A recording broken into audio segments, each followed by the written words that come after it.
What's up, everybody? It's Josh. Welcome back to the channel. And I swear, if Warner Bros. Strikes this video, then it will be the last time I attempt to make DC content. So there are some new set photographs of the Flash movie, and we haven't talked about the Flash movie in some time here. So I want to go over some of the new leaked set photos. Yes, they are leaks. Yes, they spoil things for the movie. If you don't want to see it, then click off of this video. I'm also going to talk about other things that we've heard about the film and why reluctantly, I am actually starting to get pretty hyped for this movie. I think one of the main things that I want to sort of say is that, guys, this was the movie, according to a lot of the buzz, right, and the things that are being said out there, this was the movie that essentially made Kevin Feige not remake Doctor Strange into the Multiverse of Madness, but accelerate his multiversal plans because of this movie. This movie and what they're doing with it,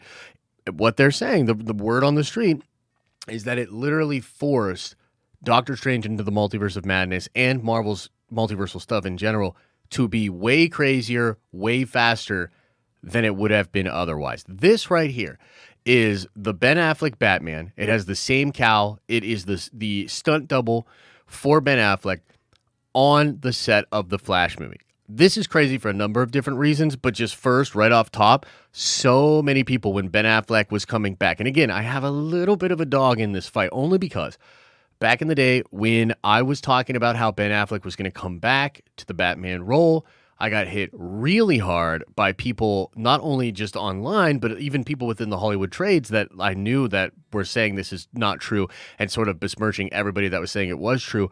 A lot of people said Affleck will not suit up. Don't get your hopes up. It's just a minor cameo, and it's to erase him actually from DC, not to utilize him in a multiversal sense. Well, The Crow, oh man, I hope it tastes good because you're looking at him right here, man. Ben Affleck Batman in a new kind of vehicle for the Flash movie. Here's another shot from behind here. I absolutely love this armoring here, this sort of like honeycomb pattern, and just how dope and crazy this kind of design of the suit looks. I'm very, very excited. Now, here's something interesting I wanted to show you guys as well. It is obviously the new set photographs and then some set photographs that I haven't touched, I haven't gone over because, well, frankly, F Warner Brothers. But it is cool. We see multiple Barry Allens here. Okay? So we're going to see multiple Barry Allens. We're going to see multiple Batman. And I think they're all going to be doing action stuff. Like, it's going to be very, very wild. And it also kind of explains in sort of a strange way the newest rumors that we will see multiple variants of Stephen Strange and Wong, that you're going to get likely variant versions of those very popular characters. It looks like DC is giving us variant versions of their own very, very popular stuff. Okay, another shot here.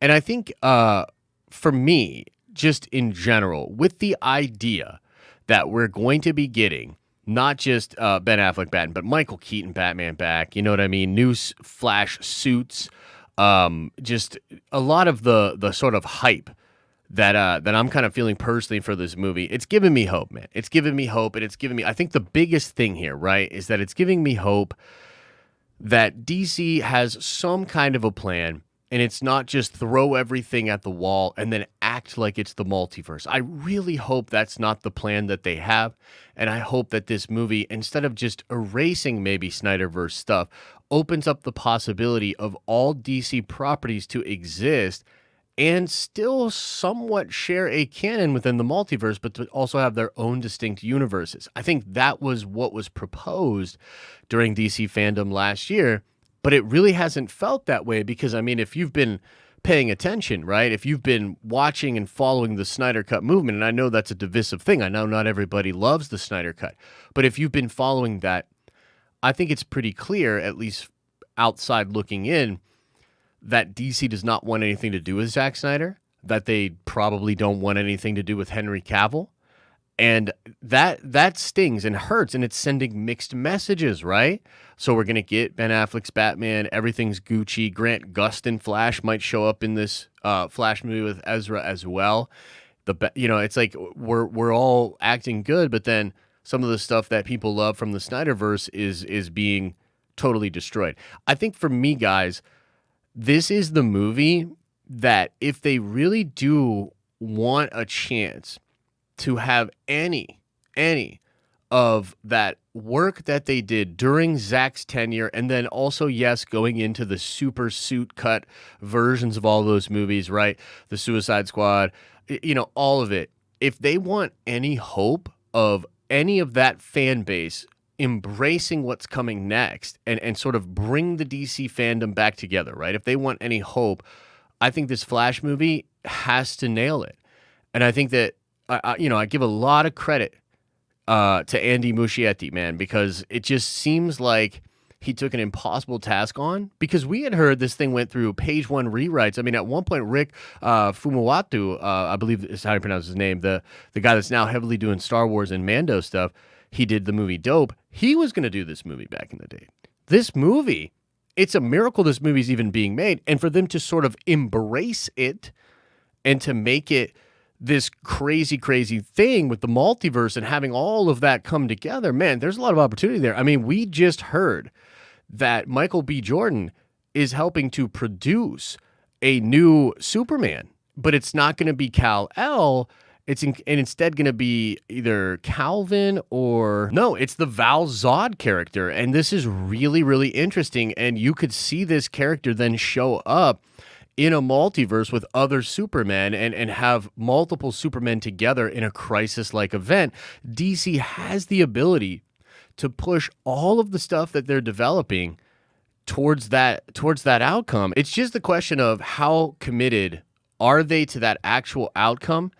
I think at this point, it's completely transparent to fans that there's scrambling going on there. They obviously aren't well put together. And with all the controversies and things that have happened behind the scenes in the last 16 months, how can you blame them, and leadership changing hands? I think the real hope for people and Snyder fans, but just in general DC fans, because look, I love Zack Snyder's DC stuff, but more than I want Zack Snyder to come back, I want DC films to be good and work and have a canon and be fun from a comic perspective, right? That's what I want most of all.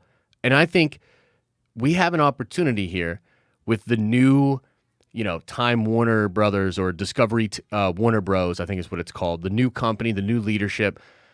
We have a chance here on the wings of maybe a crazy creative film that Andy Muschietti is going to put together, where a lot of passionate DC things can come together, maybe, hopefully.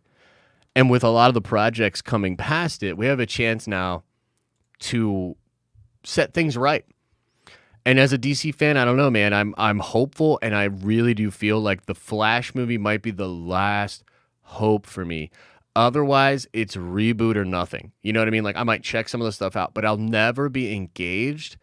I'll never be engaged the same way that I am with the MCU or Star Wars. And even Star Wars is going through its own stuff, right? But I'll never be able to be that engaged with it unless they nail this movie. You know what I mean? So I think there's a crazy amount of pressure on it. But I want to know what you guys think about this. And again, hopefully they didn't copyright strike this video, because F Warner Brothers, am I right? If you have some thoughts about this, leave them down in the comment section below. Come on by the live streaming channel, where I live stream Monday through Friday, 10:30 a.m. Eastern Standard Time in the morning. It's always a good time over there. You can come over, ask questions about any different topics, hang out, chill. And make sure you subscribe to this channel, where I'll be doing a ton of nerdy videos every day. It's starting to get crazy out here in these nerdy streets, man. A lot of nerd vengeance to do. So make sure you subscribe if you like this kind of stuff the way I do. I will keep you up to date on the latest. As I always say, I hope you're having an awesome and a nerdy day. And I'll see you in the next video.